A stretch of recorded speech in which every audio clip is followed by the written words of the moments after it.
Woo. Well then. Well then. I should find out more.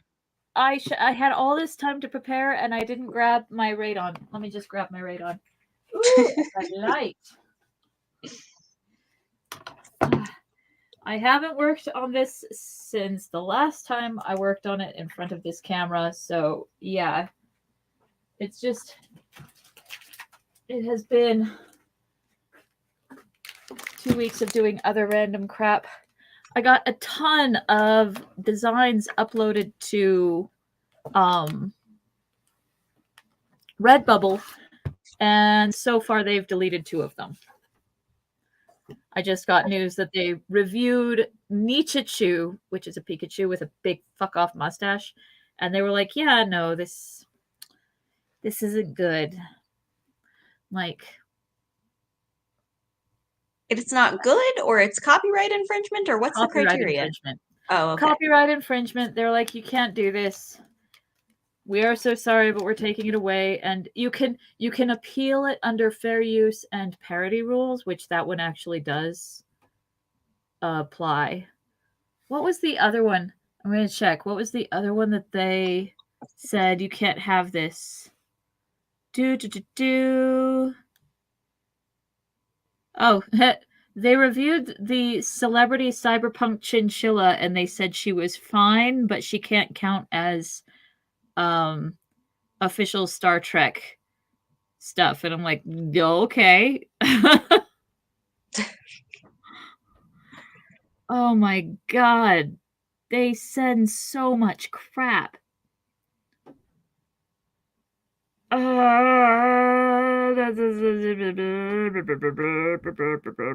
My work. Oh, there it is. And they also deleted. Oh, yeah. Iron Maid. Which, again, is a little less. That's even. It's not a parody, but it is enough my own work that I'm like, I could probably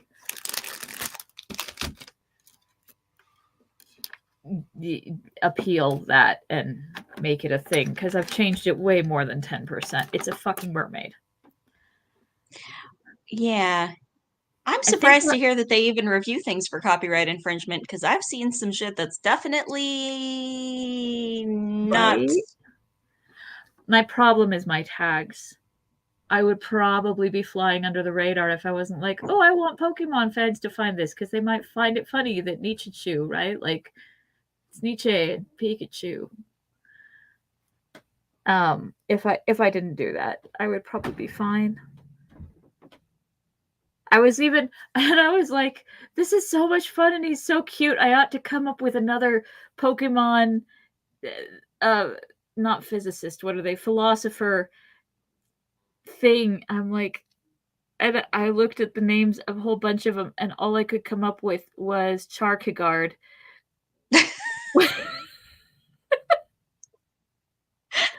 Okay, but that's good. Right?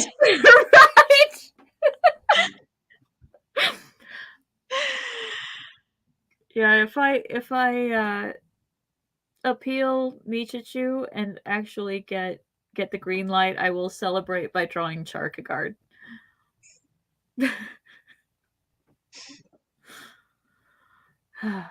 Anyway, where the hell were we? Well, it's funny you should mention that because I actually know this time. Woo! Sort of. I don't. So we're in front of the Black Gate. Ah, yes.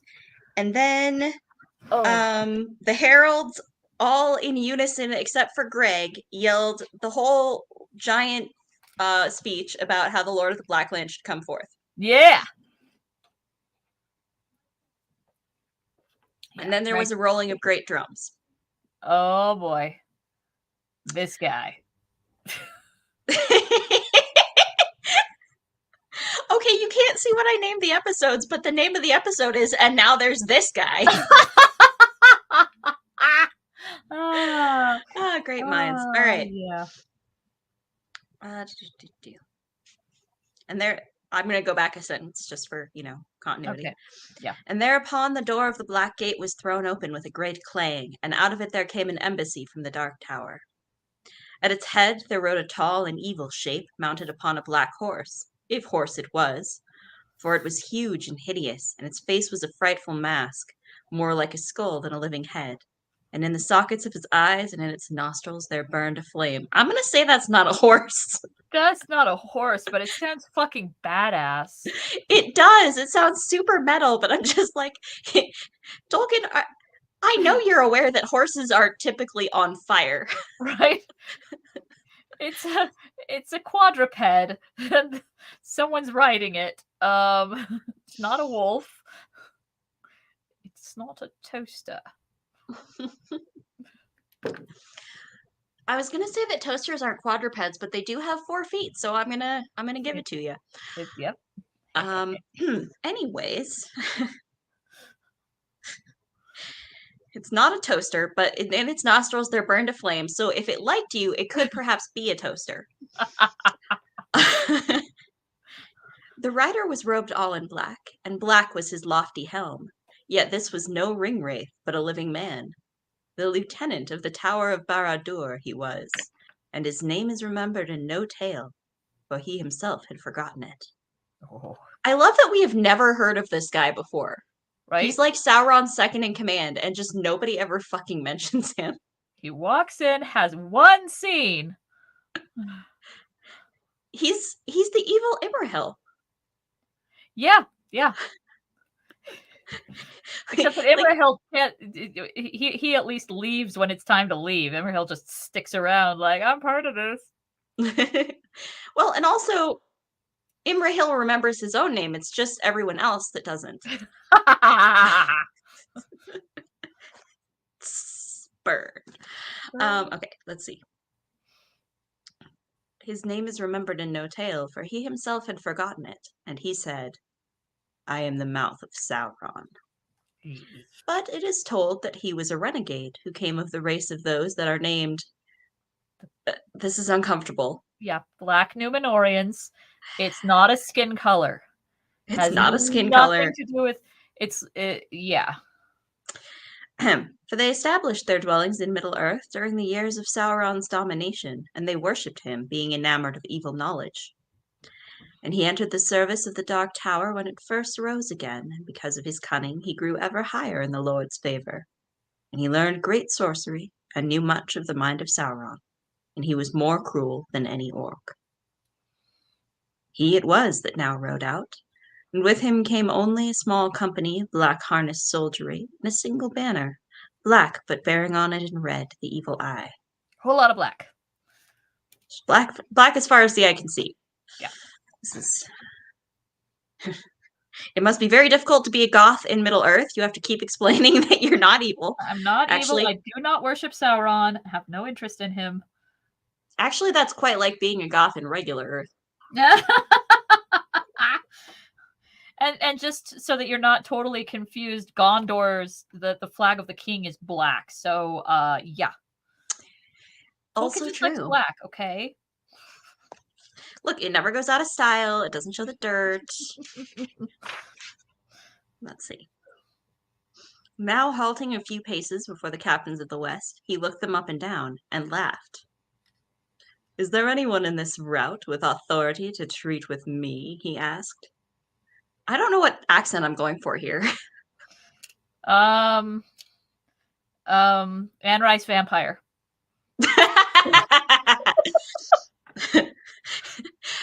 I don't know if I'm capable of sounding that pouty, but I'll try. Or indeed with wit to understand me? Not thou, at least, he mocked, turning to Aragorn with scorn. It needs more to make a king than a piece of elvish glass, or a rabble such as this. Why, any brigand of the hills can show as good a following. Aragorn said naught in answer, but he took the other's eye and held it, and for a moment they strove thus. Not physically. He looked Staring at him. Contest. Staring contest. But soon, though Aragorn did not stir nor move hand to weapon, the other quailed and gave back, as if menaced with a blow. I am a herald and ambassador, and may not be assailed, he cried. All you snowflakes need to stop picking on me! of you are smart enough or cool enough to talk to me. Also, don't hit me. Don't hit me. Where such laws hold, said Gandalf, it is also the custom for ambassadors to use less insolence. Okay, I will accept Gandalf's bitchiness in this situation. Yeah, love it. But no one has threatened you. You have naught to fear from us until your errand is done. But unless your master has come to new wisdom, then with all his servants you will be in great peril.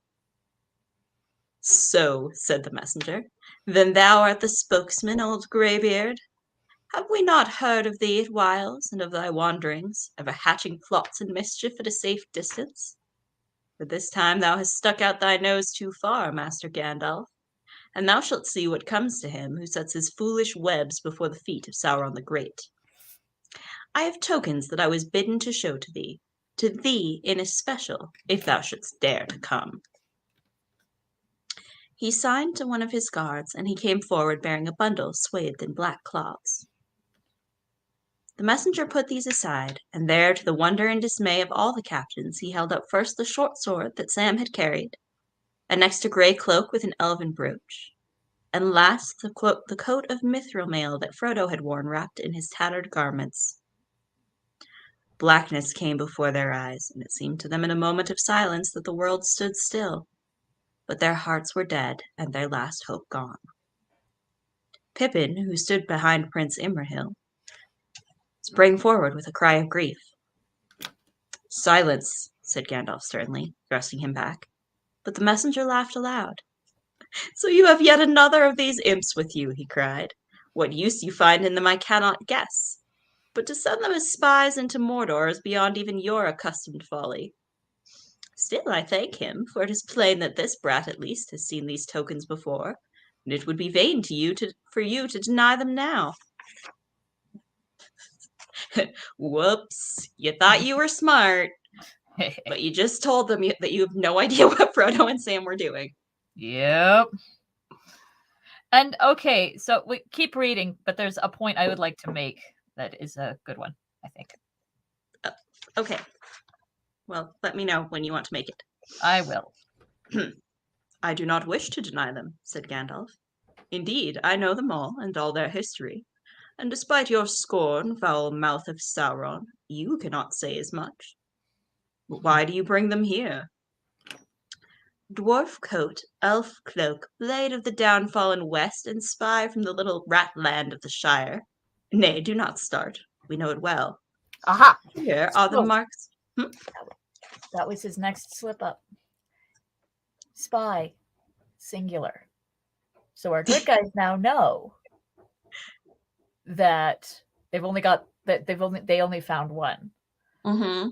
And it very much pleases me because so there's a trope that I fucking hate where good guys will needlessly let the enemy know something that they didn't know before because they want to wipe a smile off their face or something. Mm-hmm. And that happens a lot, especially in high fantasy that's like Tolkien inspired, where they're like, yeah, well, you don't even, what about the other one? You know, like they didn't do that. Our good guys kept their fucking mouths shut, and I like that. Yep. Yeah.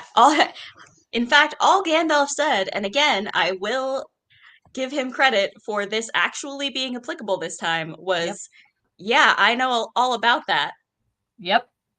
And you don't. And you don't.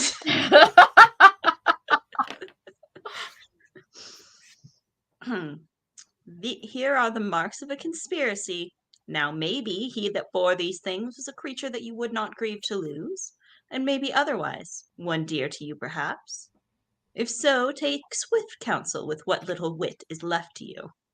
For Sauron does not love spies, and what his fate shall be depends now on your choice. No one answered him, but he saw their faces gray with fear and the horror in their eyes, and he laughed again, for it seemed to him that his sport went well. Good, good, he said. He was dear to you, I see. Let the hate flow through you. Or else his errand was one that you did not wish to fail? It has. And now he shall endure the slow torment of years, as long and slow as our arts in the great tower can contrive. and never be released, unless maybe when he is changed and broken, so that he may come to you, and you shall see what you have done. And This that shall is, surely be unless you accept my lord's terms. Mhm. I kind of wish they'd used that in the movie instead of just hinting that he was already dead, because that is so much worse of a threat. Like, we will take your friend and we will break him and then we'll send him to you. Yeah, pretty fucked up. Yeah. So again, very, very metal. In a bad way. I don't know. Yes.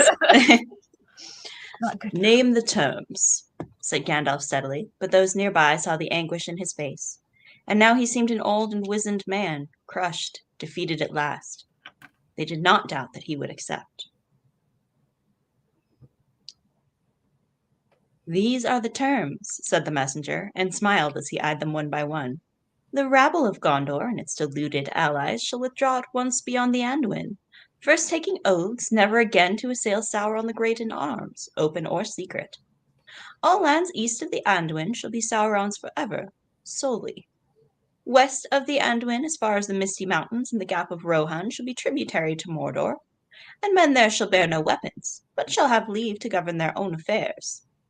If they shall help to rebuild Isengard, which they have wantonly destroyed. But they shall help to rebuild Isengard, which they have wantonly destroyed, and that shall be Sauron's, and there his lieutenant shall dwell. Not Sauron, but one more worthy of trust. Looking in the messenger's eyes, they read his thought. He was to be that lieutenant, and gather all that remained of the West under his sway. He would be their tyrant, and they his slaves. But Gandalf said, "This is much to demand for the delivery of one servant, that your master should receive in exchange what he must else fight many a war to gain. Or has the field of Gondor destroyed his hope in war, so that he falls to haggling? And if indeed we rated this prisoner so high, what surety have we that Sauron, the base master of treachery, will keep his part? Where is this prisoner? Let him be brought forth and yielded to us, and then we will consider these demands." It seemed then to Gandalf, intent, watching him as a man engaged in fencing with a deadly foe, that for the taking of a breath the messenger was at a loss. Yet swiftly he laughed again. "Do not bandy words in your insolence with the mouth of Sauron," he cried. "We definitely have that guy and didn't let him get away and just keep his clothes. Totally. Surety you crave, Sauron gives none. If you sue for his clemency, you must first do his bidding. These are his terms. Take them or leave them." "These we will take," said Gandalf suddenly. He cast aside his cloak, and a white light shone forth like a sword in that black place. Before his upraised hand, the foul messenger recoiled, and Gandalf, coming, seized, and took from him the tokens, coat, cloak, and sword. "These we will take in memory of our friend," he cried. "But as for your terms, we reject them utterly. Get you gone, for your embassy is over, and death is near to you. We did not come here to waste words in treating with Sauron, faithless and accursed, still less with one of his slaves. Begone." Then the messenger of Mordor laughed no more. His face was twisted with amazement and anger to the likeness of some wild beast that, as it crouches on its prey, is smitten on the muzzle with a stinging rod. Rage filled him, and his mouth slavered, and shapeless sounds of fury came strangling from his throat.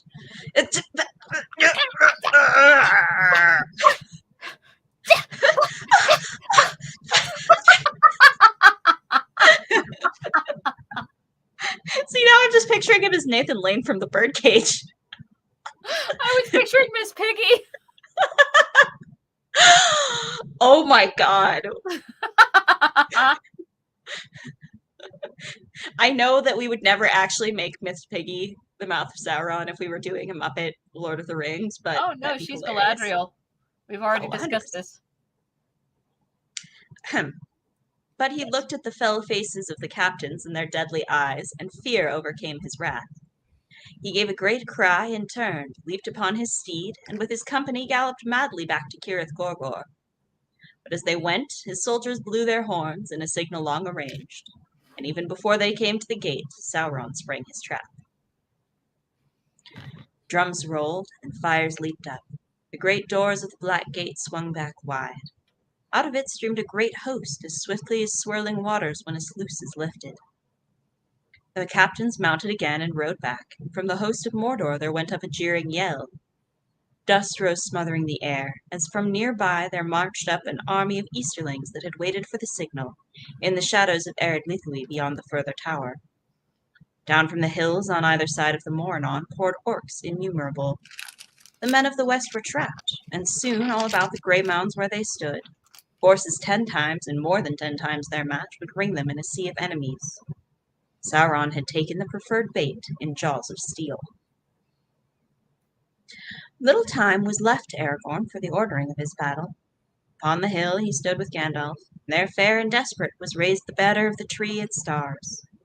Upon the other hill hard by stood the banners of Rohan and Dol Amroth, White Horse and Silver Swan. And about each hill a ring was made facing all ways, bristling with spear and sword. But in the front towards Mordor, where the first bitter assault would come, there stood the sons of Elrond on the left with the Dunedain all about them, and on the right the Prince Imrahil with the men of Dol Amroth, tall and fair, and picked men of the Tower of Guard. The wind blew, and the trumpets sang, and arrows whined. But the sun, now climbing towards the south, was veiled in the reeks of Mordor, and through a threatening thraze. Threatening thraze. All right, I'm done trying to fuck with that broken leg. We're gonna do something else. We'll do the leg last. And through a threatening haze it gleamed remote, a sullen red, as if it were the ending of the day, or the end, maybe, of all the world of light. And out of the gathering murk the Nazgul came, their cold voices crying words of death. And then all hope was quenched. Damn.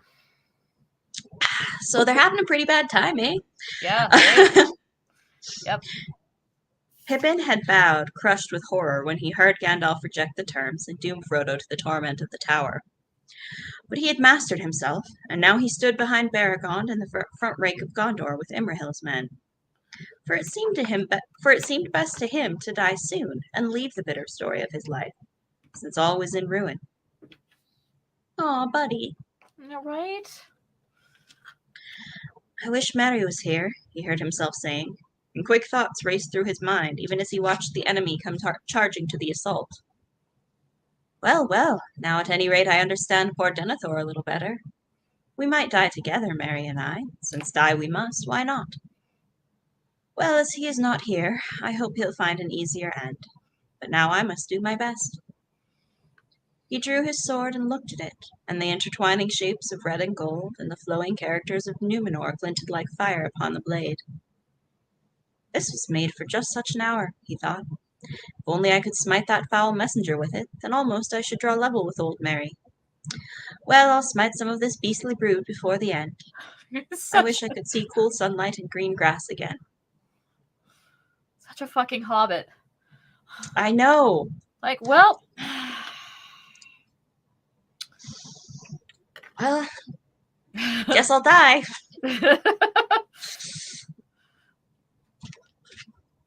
Take some of these fuckers with me.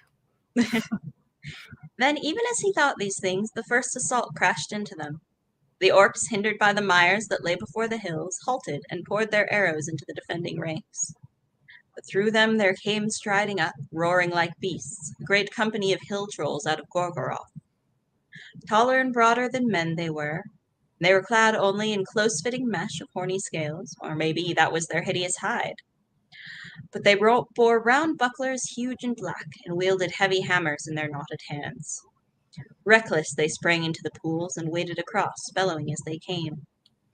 Like a storm they broke upon the line of the men of Gondor, and beat upon helm and head, and arm and shield, as smiths hewing the hot bending iron. As at Pippin's side, Beregond was stunned and overborne, and he fell. No. And the great troll chief that smote him down bent over him, reaching out a clutching claw. For these fell creatures would bite the throats of those that they threw down. Then Pippin stabbed upwards, and the written blade of Westerness pierced through the hide and went deep into the vitals of the troll, and his black blood came gushing out. He toppled forward and came crashing down like a falling rock, burying those beneath him. Blackness and stench and crushing pain came upon Pippin, and his mind fell away into a great darkness. So it ends as I guessed it would, his thoughts said, even as it fluttered away. And it laughed a little within him ere it fled, almost gay it seemed to be casting off at last all doubt and care and fear. And then even as it winged away into forgetfulness, it heard voices, and they seemed to be crying in some forgotten world far above. The eagles are coming! The eagles are coming! Yay! For one moment more, Pippin's thought hovered. Bilbo, it said. But no, that came in his tale, long, long ago. This is my tale. It is ended now. Goodbye. And his thought fled far away, and his eyes saw no more. And that is the end of the chapter and of book 5. Yep. Because, god damn it, Jonald. Yeah. Jonald just loves him some fucking cliffhangers. He does. I mean, the next thing we do is go back to where fucking Sam has been lying in front of the Undergate at Carith Ungol all this time while we were doing other shit. Indeed. Which we have 5 minutes left if we want to read the first little bit of that, or we can be at a easy to find stopping place. Easy to find stopping place suits me. Okay. Oh, man. Yeah, I think I liked that Aragorn just fucking beheaded the dude in the movie. Mm-hmm. But that wouldn't have worked really well in the book. So it's a very cinematic way to end that interview. Yeah. Mm. Yeah, and book Aragorn, it doesn't really fit with his character. Like, he doesn't go around beheading fools that often. Nope. Outside of battle. Mario It's kind of his whole deal. Yeah. He's too good for that sort of thing. Oh. So we were at oh, look at that. Scales. I will probably cook this before I try. In fact, I might get everything done and then just glue the other leg on with something that can go that like super glue. Right? Except that won't hold to the plaster well. There's this stuff that's anyway, something that can't go in the oven. I'll just do that last. Epoxy Sculpt. I'll do it with Epoxy Sculpt. That stuff is nice and oh yeah, sticky. But we I'll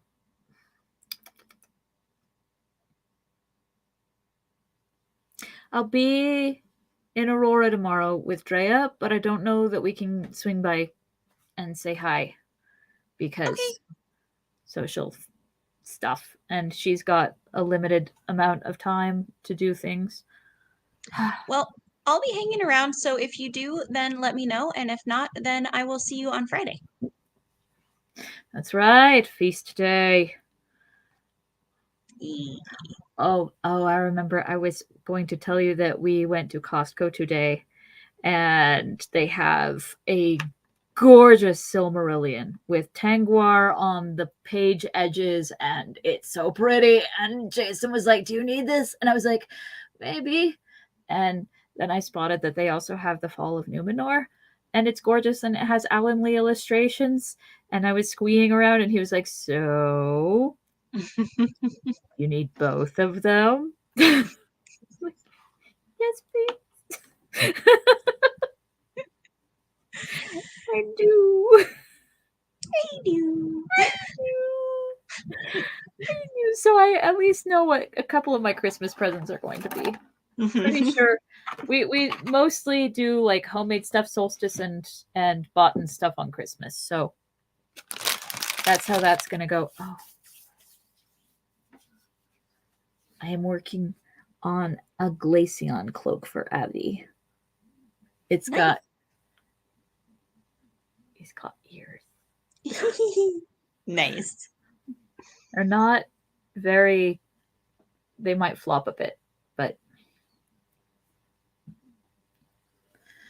And I'm a little at a loss because I was going to give Sebastian the Nichichu shirt, but now it's been a bit banned, stopped. I could, you know what I'll do is I'll just take it to Threadless and not put any tags on it and just print it out for me. Sounds like a plan. Right.